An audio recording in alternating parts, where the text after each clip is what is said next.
Students, आज हम करेंगे द कंजंक्शन के बारे में।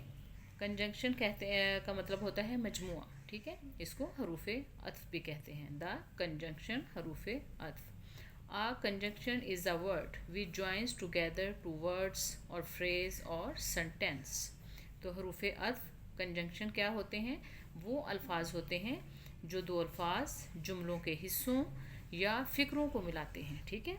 क्या होते हैं? जो दो लफ्ज़ होते हैं या फिर जुमलों के कुछ पार्ट्स होते हैं या सेंटेंस होते हैं, कंप्लीट सेंटेंस होते हैं, उनको आपस में मिलाते हैं।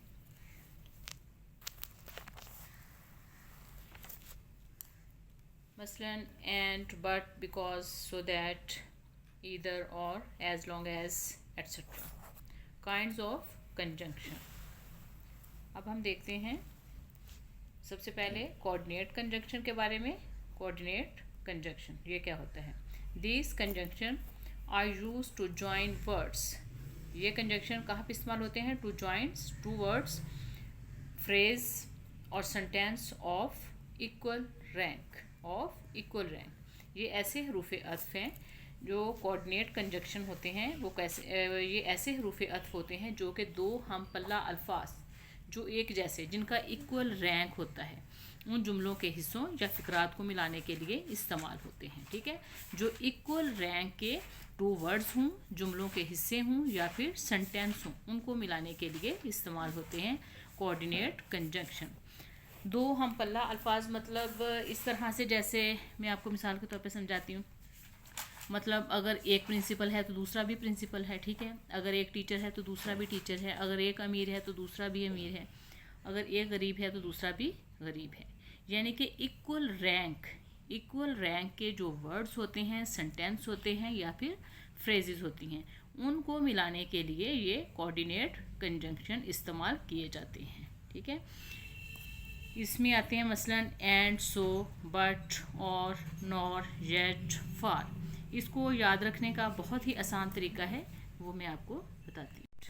कंजंक्शन में जो वर्ड्स आते हैं, जैसे F for, A for and, N for nor, B for but, O for or, Y for yet, S for so, ठीक है। अब ये क्या बन गया? F N fan, B O Y S boys, fan boys. इसको याद रखने का बहुत ही आसान तरीका है। आप बस ये याद रखें कि इसमें क्या आता है? फैन बॉयज़ आते हैं। इससे फिर आप बना सकते हैं फैन बॉयज़, अगर आपके माइंड में होगा। अच्छा जी, एफ़ से क्या बनता है? एफ़ से फॉर, ए से एंड, एन से नॉर, बी से बट, ओ से और, वाई से येट, एस से सो। जस्ट आपने क्या याद रखना है कि इसमें कौन से वर्ड्स आते हैं। इसमें क्या आता है? Fan boys. तो फिर फैन बॉयज़ से कौन से वर्ड बनते हैं? ये वाले वर्ड बनते हैं। तो कोऑर्डिनेट कंजंक्शन में ये वाले वर्ड जो हैं वो यूज़ किए जाते हैं। जैसे अब ये देखें, वर्ड्स हैं ही एंड आई। ये भी एक वर्ड है और ये भी एक वर्ड है, ठीक है। दोनों का इक्वल रैंक है। He and I play together. वो और मैं मिलकर खेलते हैं। Two and two make four. दो और दो मिलके कितने बन जाते हैं? 4 बन जाते हैं।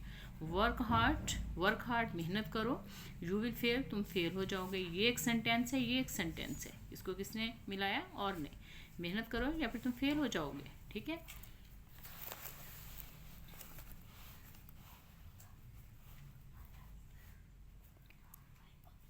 अब ये देखें, my book is in the bag. My book is in the bag. मेरी किताब जो है वो बैग में है। और फिर या ऑन द शेल्फ, या फिर शेल्फ पे होगी। तो इन द बैग और ये क्या है? On the shelf. In the bag और ऑन द शेल्फ, इन दोनों चीज़ों को मिलाया है कि मेरी बुक जो है वो बैग में है या फिर शेल्फ में है। तो ये दोनों फ्रेज़ को आपस में मिलाया है।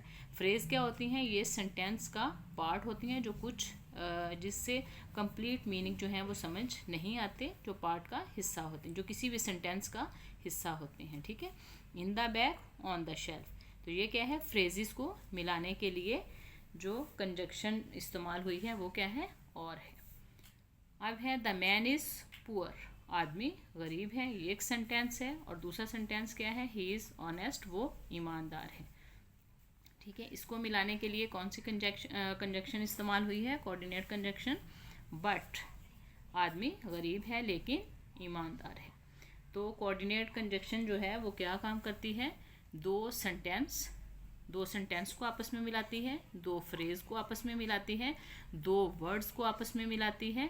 ठीक है, तो वो वाले वर्ड होते हैं और वो सेंटेंस होते हैं, वो फ्रेज होती हैं जो कि दोनों ही जिनका इक्वल रैंक होता है, जो इक्वल रैंक के वर्ड्स हों, सेंटेंस हों या फिर फ्रेजेस हों, उनको मिलाने के लिए जो वर्ड्स इस्तेमाल होते हैं वो भी मैं आपको बता चुकी हूँ। तो ये बहुत ही आसान है कोऑर्डिनेट कंजक्शन। अब हम करते हैं correlative conjunction. These conjunctions are used in pairs. तो कोरिलेटिव कंजक्शन जो है ये पेयर्स की सूरत में इस्तेमाल होती है, ये उससे भी ज़्यादा आसान है।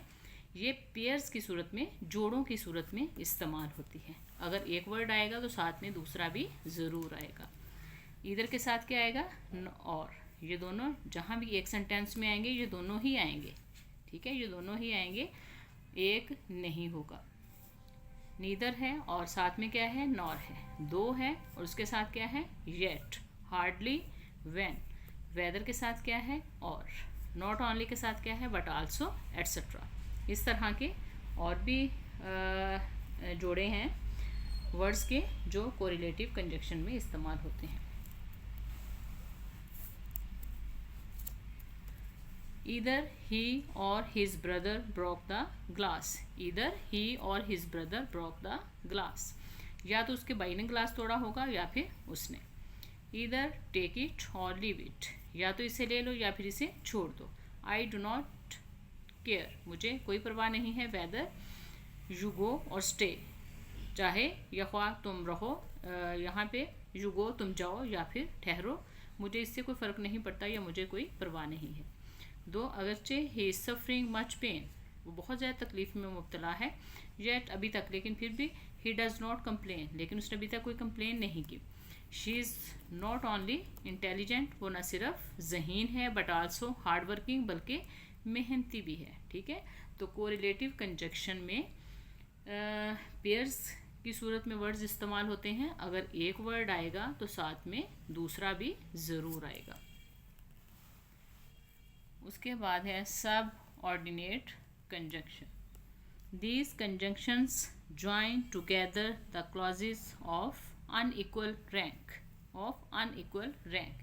ये कोऑर्डिनेट कंजक्शन के ऑपोजिट है। ठीक है, इसमें क्या होता है, ये हरूफ अत्फ जो हैं ये गैर मुतवाज़न फ़िक्रात को मिलाने के लिए इस्तेमाल होते हैं। ये प्रिंसिपल क्लास को और मतहत क्लास को आपस में मिलाते हैं। ठीक है, मेन क्लॉज को और सब ऑर्डिनेट क्लॉज को आपस में मिलाते हैं। ठीक है, इसमें इक्वल रैंक के सेंटेंस नहीं होते। ठीक है, इक्वल रैंक के सेंटेंस नहीं होते, इसमें अनइक्वल रैंक के सेंटेंस होते हैं।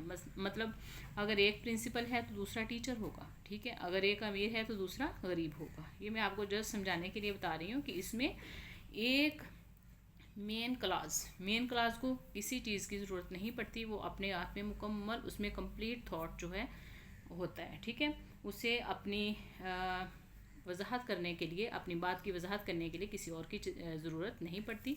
लेकिन जो सबऑर्डिनेट क्लॉज होती है उसको अपनी बात समझाने के लिए मेन क्लॉज का सहारा लेना पड़ता है, और फिर इन दोनों क्लॉजेस को मिलाने के लिए सबऑर्डिनेट कंजक्शन को इस्तेमाल किया जाता है, मसलन वाइल, आफ्टर, बिकॉज। अब ये फॉर्मूला देखें कि स्टार्ट में क्या है, सबऑर्डिनेट कंजक्शन है। अगर स्टार्ट में सबऑर्डिनेट कंजक्शन है तो साथ में इसके क्या होगा, डिपेंडेंट क्लॉज होगी, और डिपेंडेंट क्लॉज के बाद कॉमा आएगा और उसके बाद इंडिपेंडेंट क्लॉज आएगी। ठीक है, जैसे ये देखें, इफ़ है, स्टार्ट में सबऑर्डिनेट कंजक्शन है, इफ़ इट रेन्स, और ये क्या है, डिपेंडेंट क्लॉज है, फिर कॉमा है, और फिर ही विल नॉट कम, ये क्या है, इंडिपेंडेंट क्लॉज है। सेकंड फार्मूला है, इंडिपेंडेंट क्लॉज अगर स्टार्ट में है तो फिर दरमियान में क्या है, सबऑर्डिनेट कंजक्शन है, और उसके बाद फिर कॉमा नहीं है, कॉमा का यूज़ कहीं भी नहीं होगा, सबऑर्डिनेट कंजक्शन है, और फिर डिपेंडेंट क्लॉज है। जैसे ही विल नॉट कम, यहाँ पे कॉमा नहीं है। ठीक है, अगर स्टार्ट में सबऑर्डिनेट कंजक्शन होगा, डिपेंडेंट क्लॉज होगी, तो फिर कॉमा आएगा। If it rains, if subordinate conjunction, it rains, dependent clause, comma, he will not come, independent clause. ठीक है, और सेकंड में क्या है, ही विल नॉट कम, ये क्या है, independent clause, if subordinate conjunction, और इट रेन्स क्या है, डिपेंडेंट क्लॉज। ठीक है, और इंडिपेंडेंट क्लॉज को मेन क्लॉज भी कहा जाता है। मेन क्लॉज भी कहा जाता है। इट रेंज और डिपेंडेंट क्लॉज को सबऑर्डिनेट कंजंक्शन भी कहा जाता है। सबऑर्डिनेट का मतलब होता है किसी के अंडर होना, किसी के मतहत होना, और इसको अपना कंप्लीट मीनिंग देने के लिए किसी न किसी की ज़रूरत पड़ती है, इसे मेन क्लॉज की ज़रूरत पड़ती है। ठीक है, और इन दोनों फिर सबऑर्डिनेट कंजंक्शन या डिपेंडेंट क्लॉज को और इंडिपेंडेंट क्लॉज को मिलाने के लिए, दोनों को मिलाने के सबऑर्डिनेट क्लॉज और मेन क्लॉज को आपस में मिलाने के लिए सब ऑर्डिनेट कंजंक्शन का सहारा लेना पड़ता है। फिर बात जो है वो ज़्यादा कंप्लीट हो जाती है। ठीक है, जैसे ये है इंडिपेंडेंट क्लॉज। ठीक है, ये किसी के अंडर नहीं है, इससे अपनी बात को मुकम्मल करने के लिए किसी और चीज़ की ज़रूरत नहीं होती, किसी और इन्फॉर्मेशन की ज़रूरत नहीं होती, ये अपनी बात की खुद वजाहत कर सकती है। लेकिन डिपेंडेंट क्लॉज जो है, सबऑर्डिनेट क्लॉज जो है, जबकि वो ऐसा नहीं कर सकती, उसे अपने मुकम्मल मीनिंग देने के लिए, अपनी बात की वजाहत करने के लिए किसी और मेन क्लॉज का सहारा लेना पड़ता है। और फिर दोनों क्लॉज को आपस में मिलाने के लिए हमें किसकी ज़रूरत पड़ती है? सबऑर्डिनेट कंजंक्शन की। अब ये कुछ और वर्ड्स हैं, if, that, since, still, unless, when, where, while, etcetera. ठीक है, ही विल नॉट कम, वो नहीं आएगा। इफ़ इट रेन्स, अगर बारिश होती है, अगर बारिश होती है तो क्या होगा? ये सवाल हमारे जहन में आता है कि अगर बारिश होगी तो क्या होगा? ही विल नॉट कम, वो नहीं आएगा। ठीक है, अब मेन क्लॉज को और सबऑर्डिनेट क्लॉज को या इंडिपेंडेंट क्लॉज को और डिपेंडेंट क्लॉज को मिलाने के लिए हमें किसकी ज़रूरत पड़ी है? सबऑर्डिनेट कंजंक्शन की। ठीक है, फिर बात जो है वो ज़्यादा वाज़ेह हो जाती है हमारे ऊपर कि अगर बारिश होगी तो वो नहीं आएगा। वेट है, यहाँ इंतज़ार करो, टिल आई रिटर्न, जब तक मैं लौटता हूँ। ही रैन अवे, वो भाग गया, बिकॉज क्योंकि ही वाज अफ्रेड, क्योंकि वो खौफज़दा था इसलिए वो भाग गया। टेल देम, उन्हें बता दें, दैट आई विल कम, कि मैं आऊँगा। I waited for my friend, मैंने अपने दोस्त का इंतज़ार किया, अनटिल ही केम, जब तक कि वो आया। आई डिड नॉट नो, मैं नहीं जानता, व्हेन, जब, ही वुड कम, कि वो कब आएगा, मैं नहीं जानता कि वो कब आएगा। आई नो, मैं जानता हूँ, वेयर ही लिव्ड, कि वो कहाँ रहता है। ठीक है, आई नो, मैं जानता हूँ, वेयर ही लिव्ड, वो कहाँ रहता है, वो कहाँ रहता है। आई नो, मैं जानता हूँ। आई डू नॉट अंडरस्टैंड, मैं नहीं समझता या मैं नहीं जानता। हाउ इट ऑल हैपन्ड, कि ये सब कैसे हुआ, मैं नहीं जानता। ये सब कैसे हुआ, ये मैं नहीं जानता। अब इसके बाद करते हैं compound subordinate conjunction. Compound subordinate conjunctions are consisted of 2 और मोर वर्ड्स। ये ऐसे हरूफ अत्फ हैं जो कि 2 या 2 से ज़्यादा अल्फाज पर मुश्तमिल होते हैं। बहुत ही आसान है कि इसमें 2 वर्ड्स होते हैं या फिर इससे ज़्यादा वर्ड्स होते हैं जो 2 या 2 से ज़्यादा अल्फाज पर मुश्तमिल होते हैं। इसमें कोई और बात नहीं है, ये बहुत ही आसान है। For example, as soon as 3 words हैं, देखिए, एज लॉन्ग एज 3 वर्ड्स हैं, सो दैट 2 वर्ड हैं, एज इफ़ 2 वर्ड्स हैं, एज वेल एज 3 वर्ड्स हैं, एज थॉट 2 वर्ड्स हैं, एट्सेट्रा। ठीक है, इसमें कुछ भी नहीं है कि इसमें 2 या 2 से ज़्यादा वर्ड्स का इस्तेमाल किया जाता है और वो एक साथ किया जाता है। He walks as if he were mad, he walks वैसे चलता है as if he were mad, जैसे कि वो पागलों की तरह चलता है। द गर्ल सैंग, लड़कियों ने गाया। एज लॉन्ग एज, जब तक, द बॉयज़ प्लेड, जब तक लड़कों ने खेला तो लड़कियों ने भी गाया। एज वेल एज का मतलब होता है उसके साथ साथ। He as well as his friend played cricket, उसने और उसके दोस्त ने, ही उसके साथ साथ उसके दोस्त ने भी क्रिकेट खेली। ही टुक ऑफ हिज कोट, उसने अपना कोट उतार दिया। एज सुन एज, जैसे ही एंटर्ड द हाउस, वो घर में दाखिल हुआ। ही वॉक्स वो चलता है। एज दो, अगरचे ही स्लाइटली लैम, जैसे कि वो कदरे लंगड़ा हो। ठीक है, ओके स्टूडेंट्स, आज का हमारा लेसन जो है वो कंप्लीट हुआ। मुझे उम्मीद है कि आपको समझ आ गई होगी। अगर आपको मेरी ये वीडियो अच्छी लगे तो इसे लाइक करें, सब्सक्राइब करें और अपने फ्रेंड्स के साथ शेयर ज़रूर करें। अल्लाह हाफिज़।